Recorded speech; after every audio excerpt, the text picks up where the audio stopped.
गरज सरो आणि वैद्य मरो. नगरपालिकेच्या निवडणुका झाल्या, महानगरपालिकेच्या झाल्या आणि आता जिल्हा परिषदेच्या निवडणुकीचा निकाल देखील आत्ताच आलाय. मग आता तुमची गरज काय हो सरकारला? आमदार खासदारांसाठी शासकीय रुग्णालयात मोफत उपचार मिळतात, पण त्यांना ती पायरी चढायची, त्या सरकारी दवाखान्याची पायरी चढायची कधी वेळच येत नाही.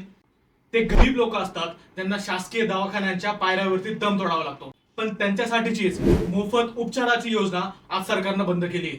आणि आता आता तुम्हीच अंदाज करा, भारताच्या जीडीपीचा किती टक्के खर्च आरोग्यावरती केला जात असेल बरं? एक अंदाज लावा.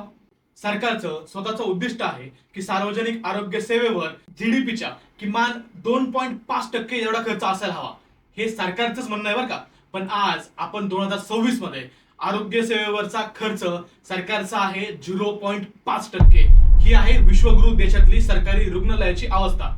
आणि मंडळी, गंमत म्हणजे आता पुढचे 4 वर्ष कोणत्याच निवडणुका नाही आहेत आणि आता पुढचे 4 वर्ष कोणत्या कोणत्या योजना बंद पडतायत हे आता पाहावं लागेल. परत निवडणुका आल्याच तर काहीतरी गाजर देऊन हे मोकळे होतील.